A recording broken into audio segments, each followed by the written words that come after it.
민주행위원회 최대집 대표 만나러 왔습니다. 안녕하십니까? 네, 안녕하십니까. 과거에 무한전진 운동도 하셨죠? 잠깐 이제 쓰고 사실 네.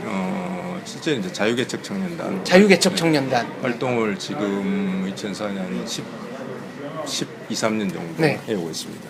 그러니까 메디컬 닥터 의사신데 네, 우익 운동하다가 병원 한 채 날렸다는 소문이 있어요. 병원 2채 날렸습니다. 아, 병원 2채를 날렸군요. 아, 소문이 좀 축소된 거였네요. 과장된 게 아니고. 예. 집에서는 뭐라고 안 그럽니까? 식구들이나 뭐 주변 분들은. 저희 부모님은 조금 일찍 돌아가셨습니다. 네. 그래서 제가 이런 한참 사회운동을 할 때 안 계셨고 네. 또 제가 결혼하지 않은 미혼 상태였고 네. 저희 이제 형님하고 같이 살았는데 저희 형님도 사실 저의 지지자였습니다. 네. 그래서 물론 형님 입장에서도 사실 마음이 많이 아팠겠죠. 사실 경제적으로 네. 힘들고 위험한 일들 하고 다니니까 그렇지만 뭐 기본적으로 어떤 그 운동이나 사상 네. 지지자였기 때문에 뭐 가족 관계에서 큰 갈등이나 그런 건 사실 없었습니다. 그래도 좀 복 받으신 거네요. 그죠?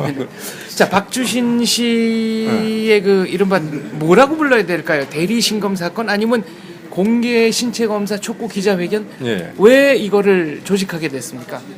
일단은 저희들이 이 양승호 박사님 공판이 1차, 2차, 3차 진행되는 걸 보면서 네. 척추 이제 그 골수 신호 강도에 대한 이론도 그 부분에 대해서도 의심이 그때 신촌 세브란스 병원에서 2차 재검을 하고도 저희들은 사실 양승호 박사님이 그때 2월 26일 날 문제 네. 제기를 한 것으로 알고 있는데 그 이론을 듣고 이 믿기지가 않았습니다. 사실은 그 세브란스 병원이 네. 의혹이 해소가 됐다고 생각을 못한 거죠. 그래서 이제 그렇게 있다가 공판이 진행되면서 단순 방사선 사진들이 자꾸 나오는 거예요. 네. 언론에 공개되고 물론 해상도는 굉장히 낮기 때문에 그걸로 판독하기는 굉장히 힘들지만 그런데 거기서 나오는 증거 자료가 동일한 사람으로 보기에는 너무 힘든 거예요. 저희들이. 근데 네. 그 소견이 대부분 의사들이 어떤 사람은 굉장히 객관적이고 어떤 말 그대로 법적 책임을 져야 되는 판독 소견서를 내야 되는 그런 어떤 정도 수준에서 한 사람들은 판독 불가다.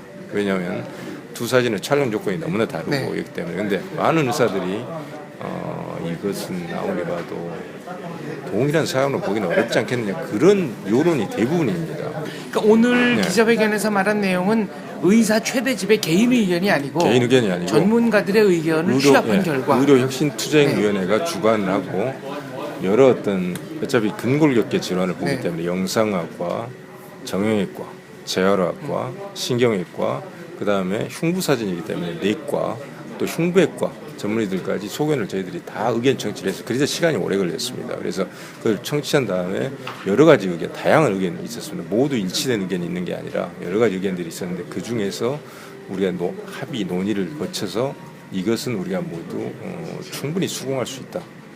네. 동일이 아닌 걸로 그런 어떤 소견들을 요약을 한 거죠. 조금 단순하게 요약을 하자면 네. 자생병원 그리고 병무청 그리고 세브란스에서 찍은 사진 그 엑스레이는 동일인의 것으로 볼 수도 있지만 네. 박주신 씨가 영국에 가기 위해서 비자 발급용으로 찍은 이 엑스레이 요거는 앞에 세 개와 같은 사람으로 볼 수 없다. 완전히 다른 사람 것이다. 지금 이런 주장을 하시는 건가요? 아니요. 지금 사진이 크게 세 개예요. 2011년 8월에 공군 훈련소 사진. 아, 훈련소 사진. 네. 이건 뭐 본인께 확실하겠죠? 본인 확실. 그다음에 2014년 7월에 비자 발급용 네. 흉부 단순 방사선 사진. 이것도 본인이 본인께 확실한 거고. 이 두 개는 동일한 것입니다. 그런데 그 중간에 2011년 12월에 강남 자생한방병원에 네. 전 척추 그 단순 방사선 사진이 네. 있습니다. 그것은 이제 촬영 조건이 좀 다른데 이 전 척추 단순 방사선 사진이 이 두 사진과 다르다는 거죠. 네. 동일한 사람으로 판단할 수가 없다. 이런 소리. 동일한 사람으로 판단할 수가 없다. 네. 다른 사람이라는 얘기네요. 네. 근데 이 추측이 맞다면 세브란스 병원에서 찍은 사람도 박주신 씨가 아닐 가능성이 높은 거지 않습니까? 그렇죠. 그래서 네. 저희들이 세브란스 병원에서 그런 일이 생길 수 있겠는가 그런 의문이 드는 거예요. 네. 그렇게 해서 이런 의혹이 제기되고 있기 때문에 신원을 확인하고 공개적이고 네. 투명한 의학적 검사를 실시하자 이런 주장을 저희들이 하는 거죠. 그렇군요. 네.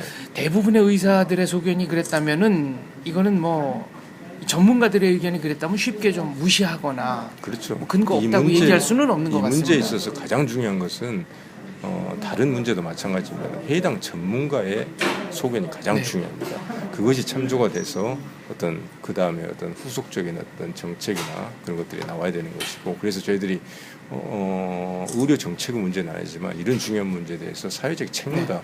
의료 전문가가 나서야 되는 것은 그렇기 때문에 이제 이 행사를 기획을 한 거죠. 박원순 시장 같은 경우에는 뭐 서울시장이고 네. 또 야당 대권 후보 항상 1, 2위를 오르내리는 주요 정치인이기 때문에 네. 대한민국의 미래를 위해서라도 박원순 시장에게 제기된 이런 의혹은 본인부터 먼저 털고 가는 게 맞다. 이런 애국 충정에서 지금 이런 활동을 그렇죠. 하시는 거군요. 그렇습니다. 이것을 통해서 저희들은 그렇게 생각합니다. 우리는 의혹 제기를 했고 객관적인 전문적인 의학적 소견에 의해서 의혹 제기를 했고 공개적인 검사를 하라는 거예요. 네. 공개적인 검사를 해서 만에 하나 가능성도 있습니다. 박주신 본인 것이 맞다. 네. 박주신이 본인 것이 맞다. 그러면 우리 사회는 한 단계 더 도약하고 발전할 수 있는 계기가 됩니다. 본인의 명예 회복도 네. 되고 이런 그런 기회가 될 수 있는 거예요. 만약에 본인 것이 맞지 않다. 그러면 거기에 대한 법적 책임을 또 지면 되는 네. 것입니다. 박주신 씨는 지금 청년이에요. 제가 알기로 실수할 수 있습니다. 만약 실수했다고 하면 거기에 대해 법적 책임을 지고 다시 병역금을 수행한다 이제 해서 네. 또 어떤 새로운 삶을 살 수 있는 그런 계기가 마련돼야 되고, 우리가 서로 대한민국 국민으로서 누가 누구를 죽이고 뭐 이렇게 원수가 네. 되고 그렇게 하자는 건 아니잖아요. 그래서 우린 진실을 밝히자. 그렇게 해서 방금 말씀드린 대로 어떤 그런 일들이 생겼으면 좋겠다 그런 거죠. 자, 마무리 질문입니다. 최대집 선생은 오늘 기자회견에서 이른바 그 치과 치료, 뭐 아말감으로 네. 뭐 치료했다. 이런 논쟁에 대해서는 전혀 언급을 안 했습니다. 네. 사실은 그게 더 네. 명쾌할 것 같은데 말이죠. 네. 네. 그런데 그 문제는 전혀 거론 안 했던 네. 말이죠. 그래서 이제 저희 의료혁신투쟁위원회는 말 그대로 의사들의 전문가 단체입니다. 그래서 의학적 소견, 전문적인 의학적 소견을 낼 수 있는 영역으로 최대한 좁혔습니다. 그래서 치과 문제는 말 그대로 치과학의 문제고, 네, 치의학의 문제입니다. 치의학의 네. 문제고, 치과 의사들이 전문가입니다. 그래서 그쪽에서 어떤 치과 의사 협회나 또는 어떤 여러 가지 단체들에서 전문적인 소견을 또 한 번 내서 어떤 그런 과정이 필요하지 않나. 저희들이 전문적인 소견을 낼 수 있는 영역이 아니라는 거죠. 그러니까 본인들이 전문적으로 책임을 지고 말할 수 있는 분야에 국한해서 객관적 자료를 가지고 기자회견을 한 거다. 이렇게 정리하면 그래서 되겠네요. 최소한 영역을 좁혔습니다. 알겠습니다. 오늘의 이 문제 제기가 대한민국의 발전에 커다란 원동력으로 작용하기를 빌겠습니다. 예, 감사합니다. 병원 2채 날린 거는 근데 어떻게 만회를 하면 될까요? 열심히 일해서 다 만회했습니다. 알겠습니다. 지금 현재 근무지는 지금 경기도 안산에 근무하고 있습니다. 경기도 안산. 알겠습니다. 예, 예. 행운을 빕니다. 예, 감사합니다. 감사합니다. 예.